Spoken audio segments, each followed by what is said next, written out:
Facebook, good morning YouTube, good morning LinkedIn, good morning the world.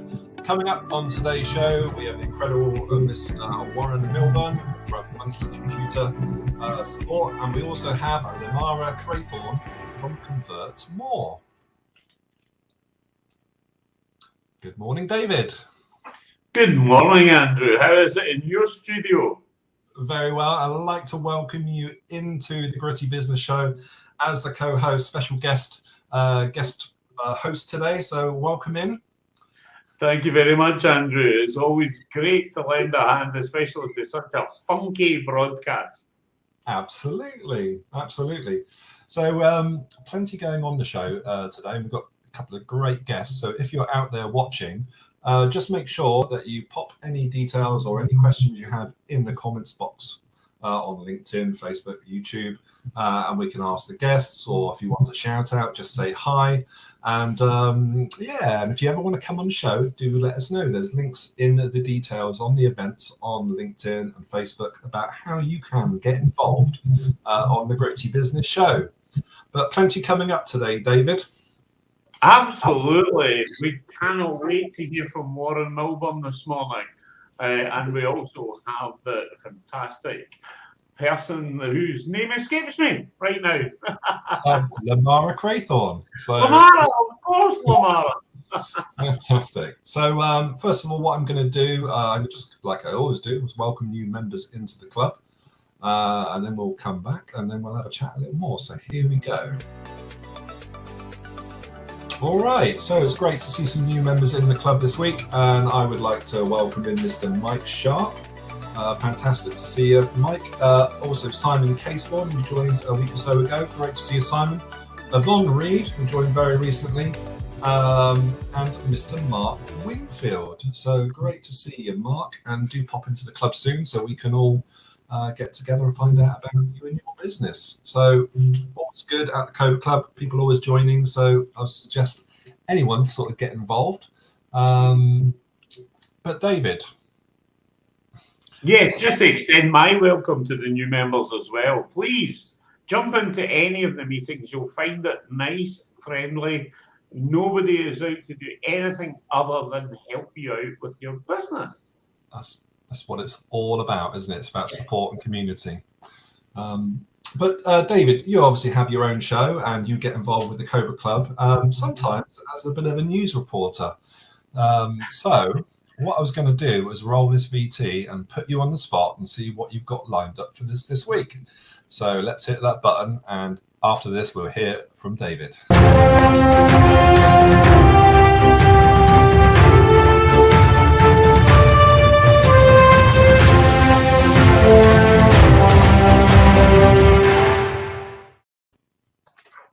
And here is the news. What we have first and foremost is that the Gritty Business Show is back. It's got a new time slot, and we want everybody to try and share and care. What that means, though, is it's about the podcast. It's about you. It's about people realizing that you can communicate with the Cobra Club. On top of that, we have a couple of moves around. The Friday afternoons have changed. What's happening now is the Cobra Express has moved until from 2 o'clock to 1 o'clock to accommodate certain people.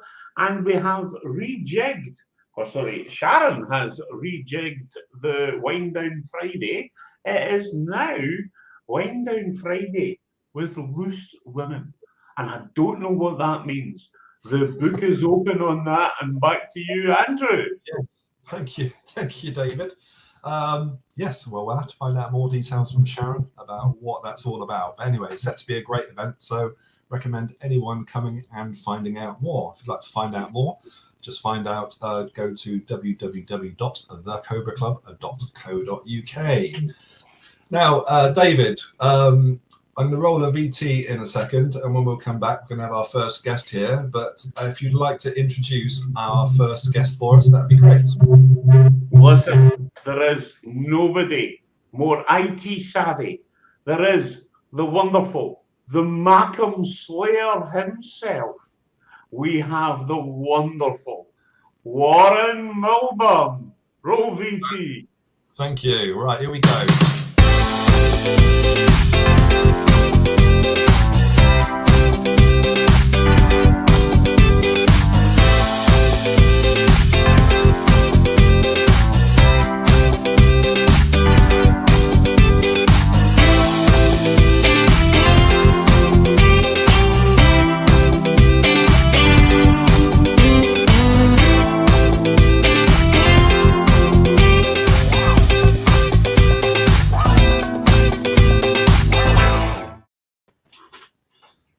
Hello, Warren. Welcome to the Gritty Business Show. Hello. Thank you. And hello, Andrew. Hello, David. It's good to be Just here. say what a wonderful haircut, Warren. Fantastic. That's what it's all about. Is that what the IT world is all about these days? But it's looking good and looking sharp, you know. No, you tip up at places, conferences and meetings and stuff, and people are starting to go back to shirts and proper trousers and proper shoes and all that kind of stuff. And some people even suited and booted. And I tip up with purple hair. And, I used to do the same, Warren. I used to come up with a kilt, and it's amazing the difference it makes. And they don't forget me. So yeah, it's all about being top of mind, isn't it? And if you can make a personal statement, any kind of statement in business, then you're more likely to be remembered. So no, looking good. But Warren, obviously, if anyone's out there and has obviously got any questions for Warren, please do pop them in the chat. We can put them to Warren. But I wonder if, Warren, you can tell us a little bit about your background and how you ended up in this sort of fast-growing world of IT. Well, I was born in 1969. No, we're not going that far back, shall we? Well, anything's relevant. Anything's relevant? Okay. So I hated school from the moment I walked through the door at the age of 4. And I left school just not interested at all, but had in the interim become interested in IT and computers and stuff. And so I managed to blag my way onto a college course in computer engineering, and it's kind of gone on since there, really. And so if you just wind forward through a career that spans like sort of 30 years or so, where I've done IT training, IT software applications, I've done software development for 15 years or something, reached the heady heights of senior software consultant engineer to some of the biggest banks in the world, and did that for a while. And so I've always been involved with computers and IT and doing things. Systems admin work was especially helpful to what I'm doing now. And then a while ago I became really ill and wasn't able to work. And that's the pits, man. You know, so in 2020 I started to feel well enough again to start looking around for work, and thought, well, do I really want to go and work for someone else again? No, I don't. I'll start a business.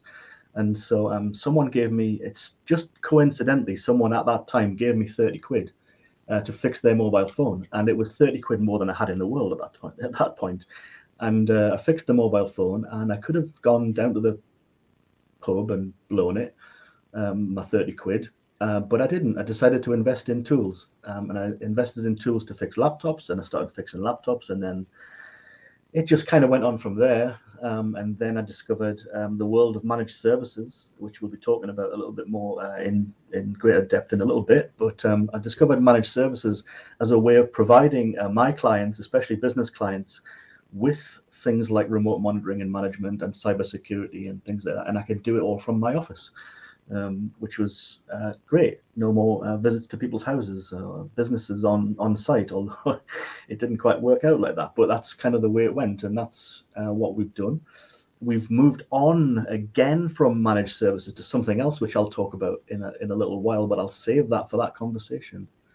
Brilliant. That's just a potted history. Yeah, no, it's, you know, you've had an incredible journey, and I guess looking back on things, you're glad you made the change to being your own boss. Yeah, absolutely. I mean, it's just been a complete eye opener, and I've been winging it, to be honest. to a great extent because I'm not an experienced business person. Or We're all waiting at Warren. Yeah, an experienced business person. I didn't have a clue what I was doing, and it's just thanks to organisations like the Cobra Club, with its wealth of experience and knowledge there from its members, who've really helped me, and it's been great. David is exceptional at what he does. He's very savvy, and we can have some very geeky conversations going long into the night.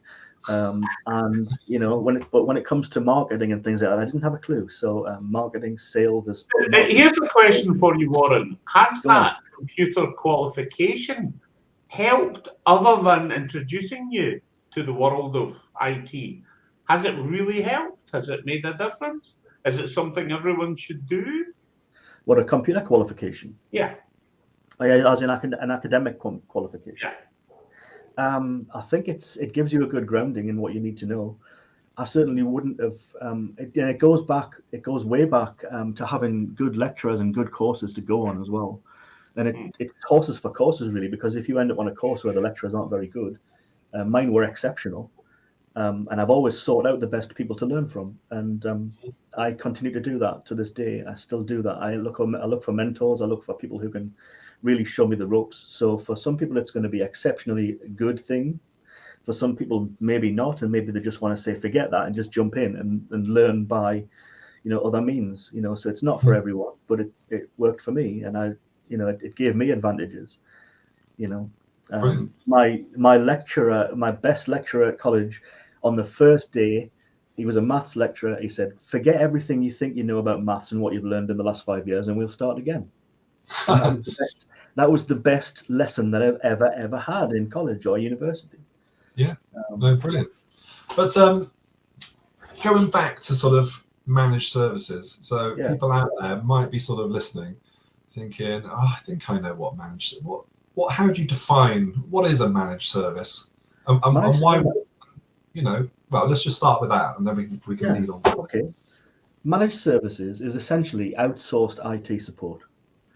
So where companies used to have an IT person or an IT department, if they were sufficiently big enough to have one, that function, companies started to concentrate their efforts around their core activities. And so things like IT started to get outsourced. And managed services came along to kind of fulfill that role to a certain extent. They provided the kind of things that companies look for and need, things like just the very basics of remote monitoring and management. Some risk assessment, some risk management in there as well from a management point of view. And things like cybersecurity, which is incredibly important now, was brought into the mix as well. And things like taking care of your backups. If you leave that to your average business owner who doesn't necessarily know what they're doing, they'll make a mess of it, guaranteed. So having someone to just take care of all of those things for you allows you to get on with the core function of looking after your business, and allows your marketing department to get on with their job, their sales department to get on with their job, the HR department to get on with their job, and so on, without having to worry too much about fixing their own stuff. That's what managed services essentially did. But a light was shone on managed services in 2020 or late 2019, 2020, when we got hit by COVID. The risk management and the management around IT was great as far as it went, and nobody anticipated the turmoil that would be caused by COVID. But since managed services were in the business of anticipating problems coming up that might affect someone's business and being proactive rather than reactive as it had been in the past, you'd expect them to be better placed to deal with things like this. And because that light was shone on them, the light of COVID was shone on the managed services, they were shown to be not defective, but just inadequate in a lot of cases. Not always. There were some very, very good and are very, very good managed services companies around, but a lot of them were ill prepared for what was about to happen. So, I suppose going back to that question, why managed services aren't all they're cracked up to be. Obviously that, I suppose, it started to. You must have seen a lot of companies over the years and what they've had and what they've got for their sort of monthly retainers or contracts and stuff. But has this sort of come about during the sort of COVID sort of period? And what sort of things were you finding that companies were having or not getting, or what was the main sort of problem? Well, the main problem was that businesses, the environment completely changed for businesses. So it wasn't necessarily the managed service provider's fault, but the environment changed, and it didn't keep pace with that change of environment. And what I'm talking about specifically, specifically, is the move from working in an office or in a premises to working from home, and that hybrid that's come out of that now as well. It wouldn't have been so bad maybe if people were going to start working from home and then, when it was all over, move back to the office, but that hasn't happened. Hybrid working's come along, and it's brought along with it a whole new slew of technical issues to deal with for managed services companies or any IT shop. And that includes things like getting people access to the servers at the office, the Exchange server. How do you do that in a secure way? How can we facilitate people's working from home? How do we support them when things go wrong for them? If they're going to be spread out over a large geographical area, how are we going to manage that? So they were the kinds of things that we were seeing, and the managed services companies, because they couldn't keep pace, because the environment was changing so quickly, and because the technology wasn't always up to speed for them to be able to, put things in to help people to facilitate those changes, then it became a very, very difficult environment to work in. Warren, as an MSP, how do you handle bring your own device? I've always found this to be a weird thing. People turn up with their own tablet, laptop, whatever, even though they've been issued with a company one. It can be accommodated, but it comes down to what your policy is going to be about it. Some companies have bring your own device policies where they do allow that under certain circumstances. Where a device is dedicated to the business, so a person can bring their own device, but they shouldn't really be using it for, children's YouTube. Once they've finished work, handing it over to the kids. And just letting them go wild with it. We all know that people will do that. They will do that, and so bring your own device. I think, as a policy, I think it's a bad idea. Personally, that's my own opinion. It's not necessarily shared by everyone. And another aspect of technology that's come along is mobile device management is a thing now, and it's a much bigger thing than it used to be. So you can manage people's devices remotely, which means they're more secure. You can control the kind of things that can run on those devices, and you've got complete control over it as an organization. Now, in a bring your own device scenario, then that's going to be quite difficult because people want to bring their own device for their own good reasons, and those good reasons don't necessarily stack up with the technical requirements of the company, which is why I think they're a bad idea. So mobile device management, I think, should still be used, but should be used with our devices, not their devices. Yes, yeah. It certainly seems like a minefield, that's for sure. But if I was to ask you, and I'm going to roll a VT now, let's say I'm a business guy, I've got 30 employees, and I'm not particularly happy with my sort of service provider, or I don't really know what I'm doing, like a lot of people running businesses. What would be your top tip for thinking about sort of who to look, what to do? What are the first things I should do? But let me play this VT, and I'm going to give you 10 seconds to think about this. So here we go.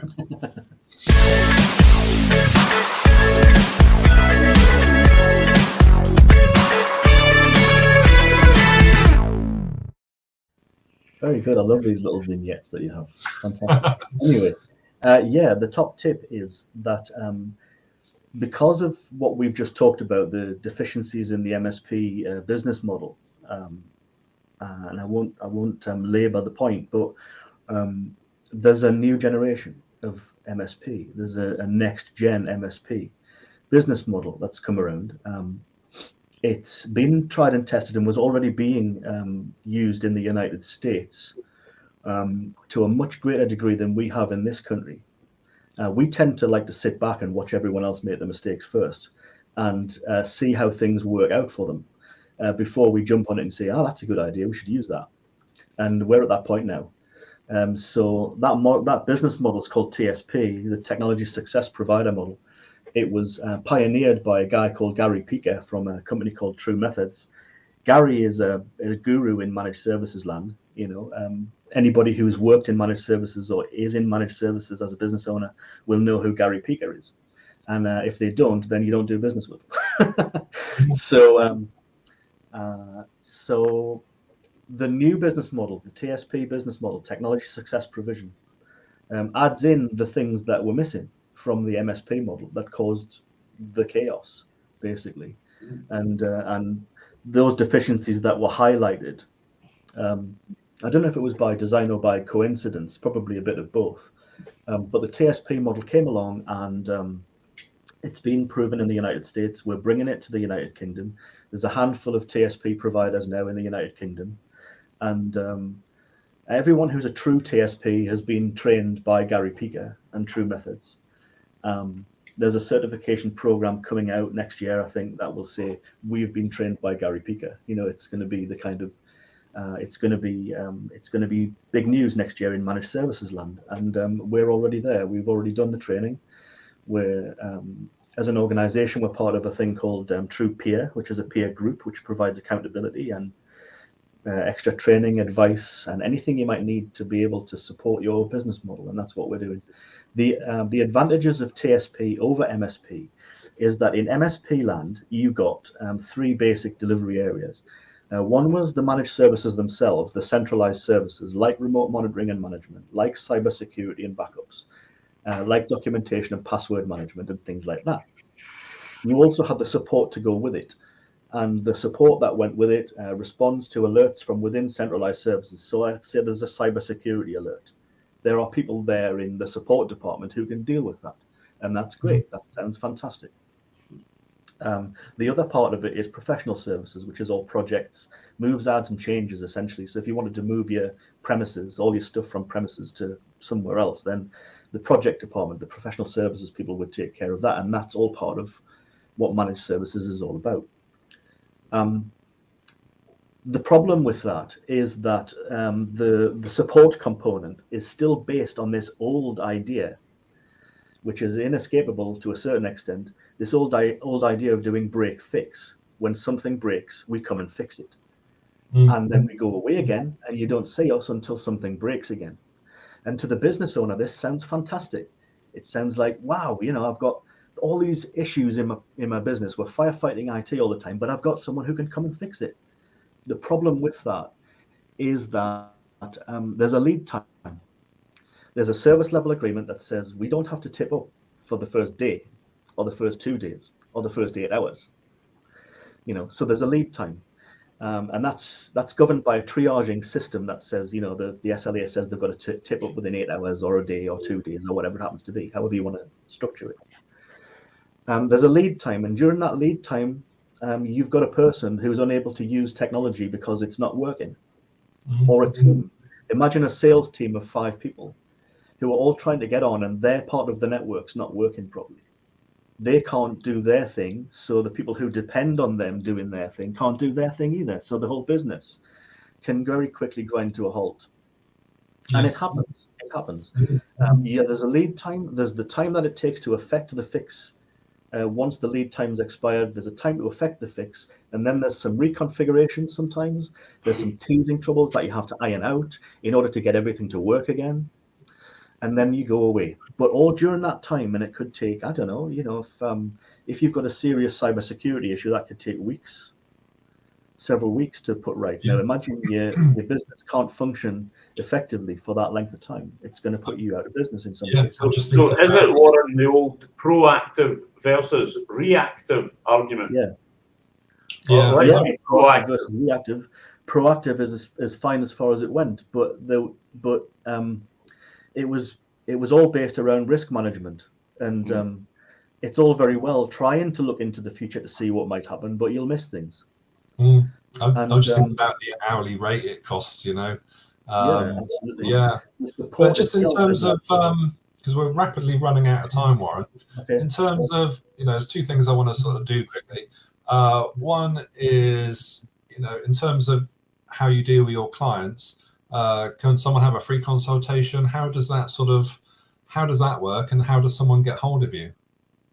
They can get us through the website, which I know you're going to tell people about. There you go. They can get hold of me, Warren at monkeycomputerhelp.co.uk, that telephone number and that website. And we can talk to them about why the new business model is better than managed services, the old style of managed services. It doesn't rely on break fix. There's no, what we're trying to do all the time is drive down the cost of that support. We're trying to drive down the amount of support you need by doing the risk assessment stuff, the risk management stuff that was there before, continuing to do that, but also adding in some new things called VCIO, which is the Virtual Chief Information Officer, who works at a strategic and management level within the client organization, to make sure that their business goals align with the technology goals. The VCIO is a business person. The technology goals are assessed by a technology alignment manager who makes sure that everything aligns up. And that makes sure that they don't waste money by overspending or underspending or misspending on technology. So we make business goals fit technology goals like that instead of like that, which is what you see all the time.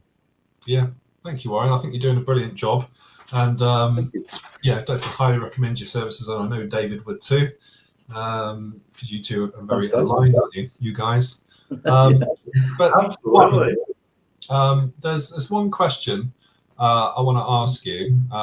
It's looking back on your life, so I'm going to roll this VT really quick. We've only got a couple of minutes, and see what your advice is out there for other people.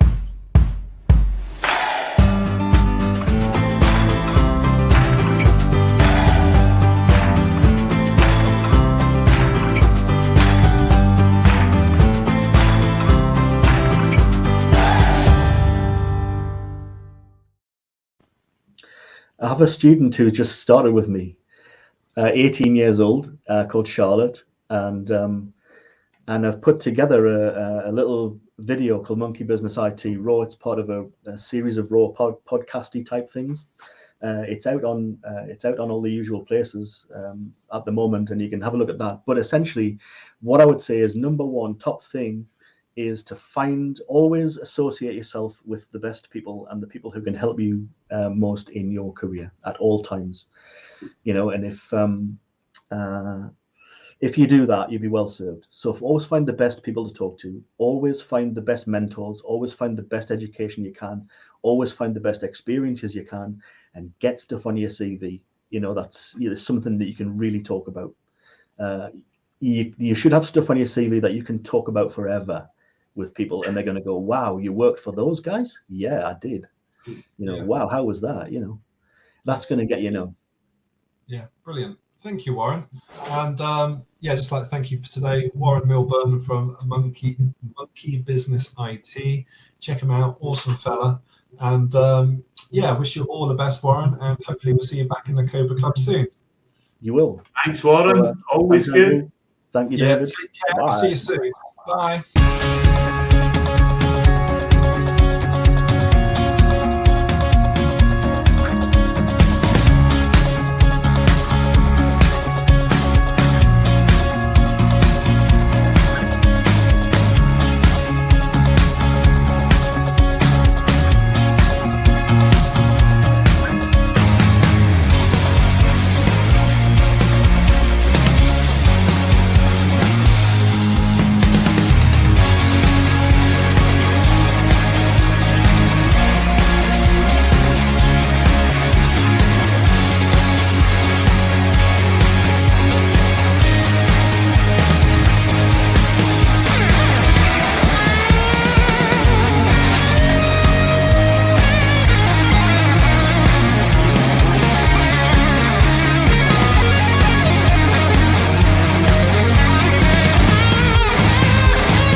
Okay, so thanks to Warren, and that VT was about the property club for all those people in construction, property, anything to do with the land of bricks or mortar. Come along to the property club next Friday, 10 a.m., 21st of October in the Cobra Club, and you can find that out on www.thecobraclub.co.uk. But David, awesome guest there, Warren, really nice fellow, isn't he? Oh, Warren's wonderful. I'm actually doing a joint venture with him. We're actually launching the virtual compliance manager. Most companies don't have compliance, Okay. even though they need it. So Warren and I are going to market with that. Fantastic. And where can we find that? Is that on your website or Warren's website? Either website. You can either go to either.uk or monkeyit.net. Yeah. Fantastic. Well, I mean, compliance is such an important thing, and it's only getting more important as time goes on, doesn't it? I mean, the world is built Well, around. it's one of those things. People don't realise how litigious the world is becoming. And we don't want those lawsuits. We want to kill them. We want to head them off at the pass, as the cowboys used to say. Let's say, well, head it off at the pass. We don't want to get the lawyer involved. Yeah, brilliant, brilliant. Now, what I'm going to do, I'm going to introduce our next guest, and we're going to roll a VT, and when we come back, she'll be in the room. So our next guest is called Limarah Crathorne, and we're going to be talking about converting more sales through the use of SEO, which is what we all need to be doing. Limarah is an expert in helping businesses to get more inquiries, clients, and customers through their website by skyrocketing their conversion rates. She looks at the bigger picture and analyzes your data to help you find missed opportunities buried in your website, all in the business of driving conversions. So we look forward to seeing Limarah in about 15 seconds. So let's roll this VT, and when we come back, Limarah will be in the room.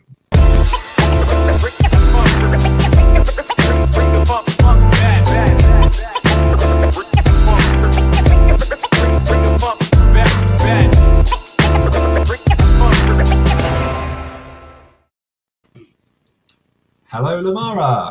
Hi, everyone. Nice to see you. Yes, welcome into the Gritty Business Show. I have to say, I'm loving all the different VTs that keep coming up. All I can do is thank Hannah Matarazzo from Cottontail Creative, who's our creative video producer, for all that content. And it just helps break it up and everything else. So, like to roll it along. Yeah. Anyway, Limarah, let's hear a bit about yourself, whatever you think's relevant, going back in a little bit of time of how you ended up into becoming Convert More. We've all had a past. Where have you come from and how did you get here? Yeah, so my past in corporate world, e-commerce corporate world for the best part of my whole career, actually. And I'd always managing sort of, as I'd worked myself up through my career, ended up managing big marketing departments on, an e-commerce company. And when I fell pregnant with my daughter, which would have been 4 years ago, I sort of had a self look at my own career, and I'd loved my career. I absolutely put my all into my job, but trying to juggle that work-life balance. I was traveling around Europe, I was hopping onto planes, I'd be staying in hotels. I thought, I don't know how to do that as a parent. My husband, he has an e-commerce agency, so between the two of us, we're like, we need to reassess. And now we're becoming parents, and we'd spent our life sort of in our careers, and something had to change. And my husband gave me the boot. Actually, we met we met at work about 10 years ago, and so he's worked with me. We worked together briefly in 2 or 3 different companies, actually, over okay. Is that where you met him? Yeah, so we met at work, we worked together, and we didn't become a couple for quite a few companies later, actually. We stayed friends for a very long time as we moved around in our jobs. And he turned around and said to me, you'd be so great at doing this on your own. Just get out there, be a consultant. You're always hiring consultants. You know how it works. He uses a lot of consultants in his company. And I had the fear, like, I can't do this. I've spent a lot of my career in the same company. And I did, and I thought, I'm just going to give it a go, and if it doesn't work, what's the worst that's going to happen? I'm back on LinkedIn, and I find myself a new job, and it's the best thing I ever did. I absolutely love working for myself. I absolutely love the people I'm helping, and I love doing it my way. Yeah, it's good that you've, it's not easy setting up a business, and a lot of people, you can be out of your depth, but very soon, once you get your feet under the table, you realise it's. I don't know, Andrew. Is there a cue for a song there with My Way? There might be a cue for a song. I think there could be. So yeah, you haven't looked back then. And how long has your company been going now for, Limarah? So I'm to be transparent, I did a very slow start there. So I planned it all out when I was pregnant.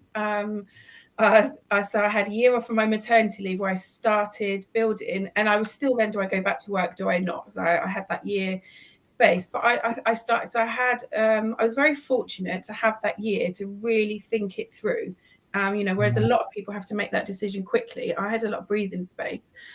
And so I launched 2 years ago now, 2.5 years ago. But I did a slow sort of launch of my business while my daughter was still little, and slowly sort of building up my customer base. And it's this year I've really started pushing it and growing it. Now my daughter's at preschool, and so it's been 2.5 years. Can I just say, Limarah, your 5-step plan, which I got in one session with you, I found unbelievably simple and actionable. The amount of people who give me things that aren't actionable, you're not like that. Is that a deliberate thing? Is it because you want people to do stuff? Do you know what? It's I've obviously got, my expertise is conversion rates on websites and improving websites, but actually my true expertise is turning complicated stuff into simple stuff. And love it.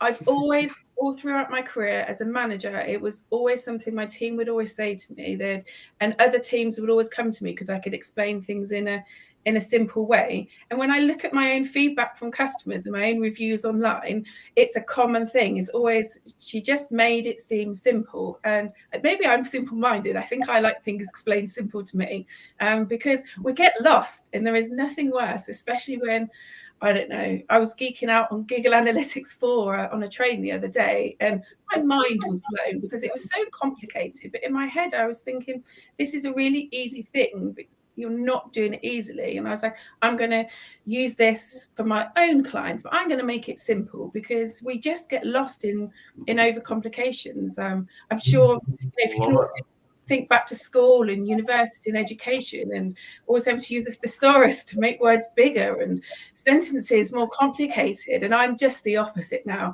Any big word, and I'm saying to clients, get rid of it. No one understands it. Make it simple. Make it really easy. And it's something I truly believe in anything I do. Keep it simple, Sasquatch. And you can replace Sasquatch with whatever you like. If it's not simple, the reality is the 5 steps I went through that you're talking about, David, if I'd made that overcomplicated and not simple, people would not take on the actions, and they wouldn't do it themselves. And something I really loved about setting up my own business is, like, the teacher in me. I absolutely thrive on teaching and helping people make the self-improvements themselves. So I'm going to roll this VT now, Limarah, because we're going to get into, I think the next burning question is, what can I do to increase more sales on my websites or convert more? So maybe if we roll this VT, then that'd be a good place to start, and then we can, find out your thoughts and take it from there. So here we go.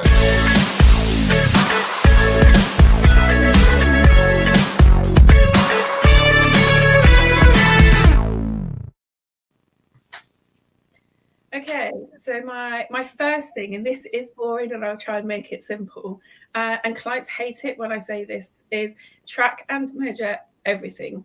It's the boring side of having a website, having it connected to Google Analytics, having tools. There's a tool called Hotjar that records what's physically happening on your website.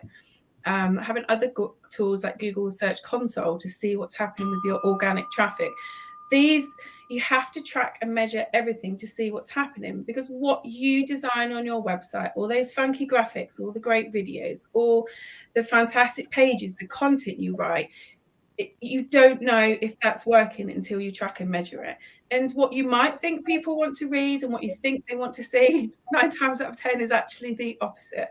So once you go live with something new on your website, you have to look at what someone is doing on that page, because you'll very quickly see the text they're not reading, the buttons they're not clicking. Get rid of all of that white noise and design your website for the user, not how you want it to look, not how it fits with your brand, not how you think other people are doing it. Design it for the actual end user, the customer experience. And Google is shouting about this all the time. It's all about the customer experience, the user experience on your website. And that's how you're going to get the higher conversions. And then if you're not looking at this stuff and you're not looking at the measurements, you're not going to know how to improve. I think it's really hard for people, and I found this myself in all my businesses, to promote yourself. It's one of the hardest things to do, because you're so embedded and ingrained and you're so emotionally invested in it. It's really, you're almost creating it for yourself, sort of thing. Is that right? Is that what you see?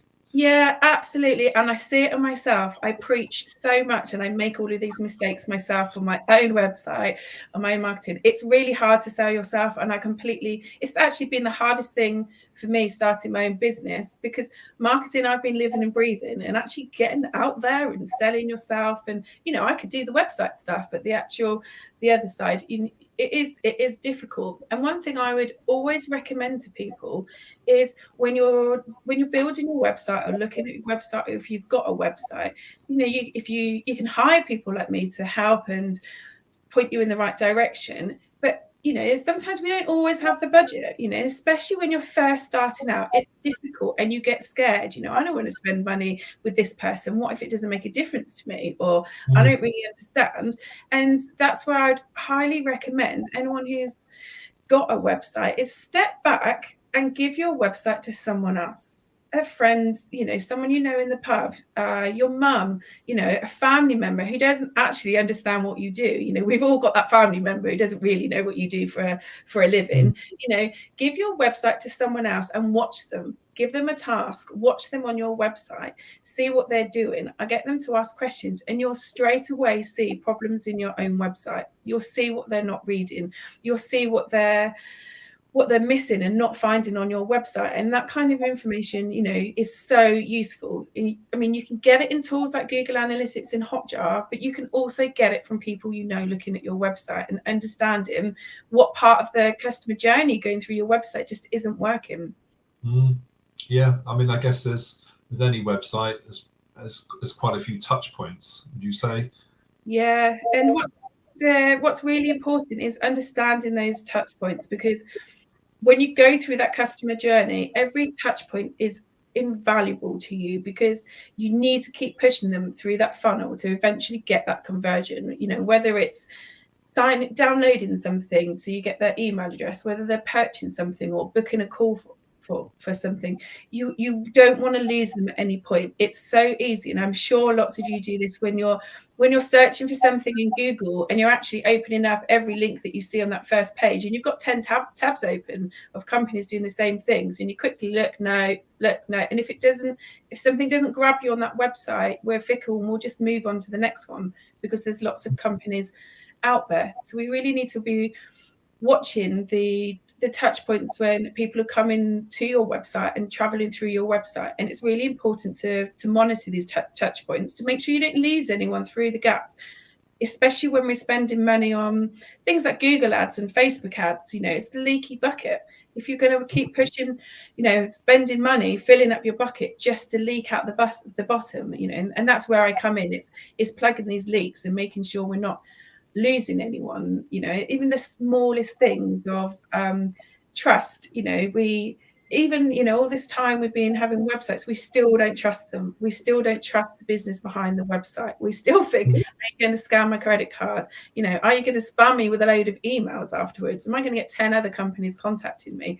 You know, and this kind of thing still happens, and we're still wary of this. And getting those trust symbols on your website is so important. Making sure you come across as credible and trustworthy. You know, I still see pages a lot of the time where we're not, you know, we're not shouting about, you know, our 5-star Google reviews, our, you know, how that your credit card's going to be secure, your email address is going to be secure. You know, I'm not going to spam you. Tell people, you know, when people have got concerns, tell them you're not going to spam them. Tell them you're not going to rip off the credit card and go shopping. You know, people still need this information.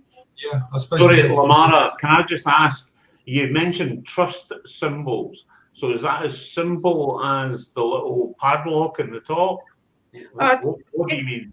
It can actually trust is I say symbols, and it's actually can be physical symbols, like absolutely the padlock. If you've got a button, a buy now button, and you're buying something, absolutely have that padlock. It can just be, you know, an image straight from Canva, nothing fancy, a padlock image saying secure website, and payment logos, you know, having the Visa symbol, the credit card symbols, that makes people subconsciously think about okay, this is going to be secure because you're telling me it's secure. And then also, you know, you can have like micro text next to buttons. So this isn't symbols, but if you've got a button, you know, like with a membership, you know, have text underneath saying, don't worry, cancel at any time, you know, no commitment, or, you know, 30-day money back guarantee. You know, have the words that when people are wobbling and thinking, oh, if I press this, am I going to be stuck in for 12 months? You know, can I cancel? You know, so cover those worries by having the small text, which I would still say is a trust symbol, but it's in text. And even things, you know, around your call to action buttons, you know, having, when you've got social proof, you know, have social proof near to that button. You know, have someone saying, you increased my conversion rate by 2%. I purchased this and it changed my world. You know, very small bit, because we buy from people. And then very quickly, as you're wobbling, do I spend this money? You've got someone shouting at you saying, it worked for me. You've got the website saying, I'm not going to steal your details. And you're saying, it's easy. Get your money back if you don't like it. Easy peasy. Yeah, it's I'm a convert for sure. And you've been working on our Cobra Club sort of landing page, and that's you know, I'll quite like to share it. But you know, everything you've been talking about encompasses that the credit card secure payment part, you know, the reviews and that sort of, you know, Cobra Club changed my business life sort of thing in terms of the business I generated. So I can see that in sort of the work that you're doing, and we're sort of very thankful. And I'll post this out there on the sort of social media afterwards, so people can have a look at what you're doing and what you've done for us. So I highly recommend chatting with Limarah for sure, because you definitely know your stuff. I think what's really important to understand, and a lot of where this, you know, career aside, I started at a university doing psychology and to become a therapist, you know, completely not what I'm doing now. And I was really adamant that I wanted to go to Bournemouth University because there was a beach, but they didn't do a psychology degree. It was psychology and computing, which in these days would be UX. And so I did this degree and topped up the psychology I was missing sort of outside. But actually what it made me learn was the psychology behind everything we're doing on websites, which is, you know, how I think I kind of ended up in this career. And I think so often websites are forgetting the actual psychology behind the people coming to the website, the emotional side of it. You know, everyone has a problem, and that's why they're coming to you for a solution. So when we're selling stuff on our website, we have to connect emotionally and be that solution, and talk to the subconscious, talk to the worries that someone's got, and reassure them that this product is going to fix, is going to be the solution. And it, you know, not a physical product, it could be the service, it could be, you know, anything that you're selling, even if you're, you know, it's a lead gen page where you're downloading an ebook, you know, tell people that it's the solution to their problem, and really connect to them on their level of how they're, put yourself in their shoes of how does someone feel when they come into your website. one of the things I like about what you do, Limarah, obviously you talk the talk, which is great, but you obviously can make the changes for that for the clients as well. So one thing, obviously, having someone talk to you about what you need to do with your website, but most of us haven't got the time or inclination. And once again, we're promoting our own business, so we're emotionally invested in it. And what I like about your service is that you can actually make that all happen, which is great because it sort of gets it off out of my head, off my desk. And can I just add to that, Andrew? I very rarely say this. Every single business person I know needs to talk to Limarah. Every one of them. I very rarely say that. In fact, I'm not sure if I've ever said it before. You're very good at what you do. The psychology thing, I don't understand, but hey, you do. So yeah, can't recommend you enough. Absolutely, same here. I'd recommend Limarah to absolutely everyone. You should at least have that sort of quick consultation. But we're going to go into that just in a second. We've only got a few more minutes, but Limarah, each of us has something interesting in our past or what we do in our spare time. So I'm going to roll this VT, and I'm sure I'm not going to tell you what it's all about. You'll find out, and when we come back, we're going to find out just a little bit more about you. So here we go.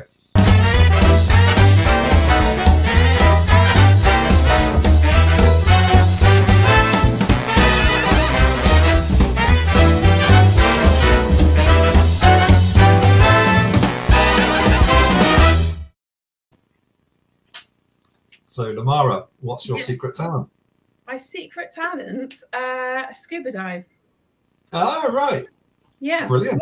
Yeah, it's something I did a lot of when I was younger. I travelled a lot pre and post university, and it's something I don't do as often now. With COVID and everything that's happened, but it's still something I feel at peace with. I love water. I'm always in the sea. I live near the beach.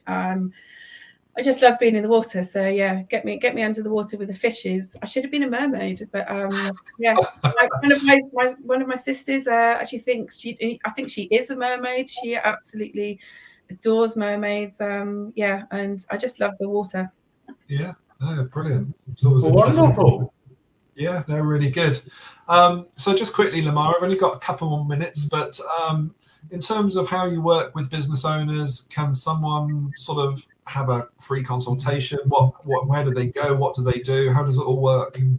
Yeah, the way I like to work is you can pop onto my website, book in for a half-hour free consultation with me. It never lasts half an hour. I always end up talking for ages, too much. And I sit and I talk through people's problems with what they want to do on the website and see where I can help. Brilliant. Yeah, well, I say both David and I would highly recommend you, and I have to thank you for the sort of work you're doing with the Cobra Club and the site. And that's all, we've only just really started the project, but it's already starting to look and feel and talk to the customers better. So definitely recommend Limarah. So thank you so much, and great to have you on the show. Have you enjoyed yourself? Yeah, thank you so much for having me on the show today. Yeah, it's been absolutely brilliant. I could talk about website stuff for hours. Limarah, it comes across that you know what you're doing and you're passionate about it. And that, I think, is a good 99% of things. When people are a bit dull and a bit, I'm not investing, but good grief, you're fantastic. Yeah, you've got to enjoy it, and especially with websites. We live and breathe them. We're shopping online all of the time, and it's a daily frustration for me when I come across a website and can't get what I actually want to get, which is why I always end up on Amazon. It's easy. Brilliant. The default, but yes, Limarah, thanks very much for your time. Thank you, Limarah. We'll see you again soon. Bye. Bye.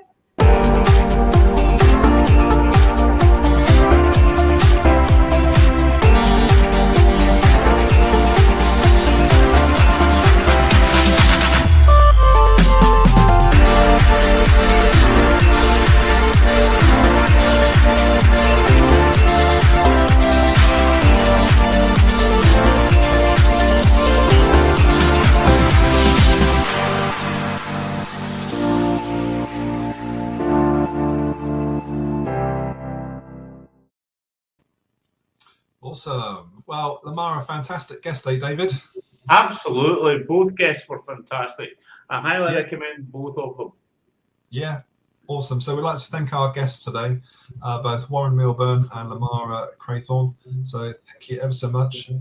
Next week we got on the show, next week Nicholas Holmes and Carol Harris. So, but more details to follow about that. Now, David, we've never done this before yet, but we are going to roll into the weekly networking events. So you're going to okay. And this is everything that's coming up in the Cobra Club next week. So I'll start, David, and then make sure you unmute your mic, and away we go. Okay, here we go. Sure. All right, Cobra events next week. What we got in the club? So starting off with Monday Motivation, weekly networking event Mondays at 9 a.m. with a sales focus. And then we have Believe and Achieve at midday on Monday with the wonderful Nicholas Holmes getting into your psyche. Fantastic. Next up after that, we have the Coffee Collective with Hannah Matarazzo and Christy Norris every Monday, 3:30 p.m. to 4:30 p.m. And then we have the wonderful Zaf with Monday Mayhem at 7 p.m. on a Monday. Well worth a drink and a log on. Fantastic. Next up, the incredible Judith West from Quest West. Business networking every Tuesday at 10:30 a.m. to 11:30 a.m. And then we have, and I'm totally biased, the fantastic Cobra Business Quiz on Tuesdays at 3 p.m. And remember, it's just a bit of fun. It's not for anything else. Awesome. Recommend that one. Thank you, David. Next up, the Accountability Hub, Small Business Owners with Elaine Atherton. Sales and Accountability every Wednesday at 9 a.m. Then we have the wonderful Investment Lounge with David Lockett on Wednesdays at 10 a.m. Fantastic. He'll help you put some money in your pocket. Next up, we have Meeting Talents every Wednesday evening at 7 p.m. onwards with my good self. Ed won't be there, but come along, have a drink and log on. And then we have the wonderful Yvonne Taylor for the Jigsaw Hour, business networking at its finest at 9 a.m. every Thursday. Awesome. Next up, the Business Generator with Kath Kirkland. Every Thursday, 12 p.m. to 1 p.m. Come along and generate those business leads. Cobra Strike happens on business networking events weekly on Thursday at 1 p.m. Come and join your wonderful host, Chris Mason. Awesome. Next up, Louise Monblatt, all the way down in Dorset on the south coast, was First Thing Friday, every Friday morning from 8 a.m. to 9 a.m. Then we have the Cobra Express. Come on board. It departs the platform at 1 p.m. every Friday with the wonderful Alan Cadden. Awesome. Next up, we have, the last one for the week is Loose Women on the Wind Down with Sharon Ritchie. And if you want to network at 4 p.m. on Friday afternoon, wind down, come along. Also in the club, we have a monthly property event, which I've talked about already, on the 21st of this month, 21st of October. And during the week, we also have these things called the Mixer Hour, that are unhosted, where people can just turn up and network with each other at their leisure. So they run throughout the week at the Cobra Club. So come and join us. But where do people join us, David? I believe they have to go to www.thecobraclub.co.uk. Or just type the Cobra Club into your Google search bar. You'll find it. You'll find it. Yeah, fantastic. Thanks to Limarah's efforts, you'll definitely find it. So once again, I'd like to thank all the guests and anyone out there watching. It's been great. And thank you, David, for coming and co-hosting today. And just remind anyone out there who's watching that, once you're a member of the Cobra Club, all events are free. So there's up to about 20 or 25 a week or something like that. And you can network at your leisure, and that's what it's all about. So let's hit this button and we'll say goodbye. So goodbye from me. And goodbye from me. Over and out. See you guys. Now you're watching me. Yeah, all eyes on me. 'Cause I've been living the good life. So come fly with me into my fantasy. And we be loving the good life, good life. I think this dream now just hit me. Why don't you just go there with me? Surfing the skies and splash in the clouds, dance in the crowds and laugh out loud. Holding your hand, unfolding a plan. Two souls in a land like gold in a pan. Float in the breeze or soak in the sea. Come go there with me where we both wanna be. Lie on the beach or fly in the streets. I'm trying to keep this vine in the reach. Putting everything I do aside, me and you are first. We can travel to the very end of the universe. You and me are meant to be divine energy. Living with no rules in a pool of serenity. Come be my fantasy, go away with me. Lock us up in a dream and throw away the keys. Come on, live this up now. Good life, good laugh, good love now. Come on, live this with me. Good laugh, good love, we live free. Come on, live this up now. Good life, good laugh, good love now. Come on, live this with me. Good laugh, good love, we live free. We need to rise with these new eyes. Pull the disguise off of these blue skies. Lights of the city reflect off the shoreline. When you're living this life, you want more time. Rewind the time, align planets. Ride this comet to a new dynamic. Your eyes on me, mine on you. Living the good life, we do what now we you're want to. watching me. Yeah,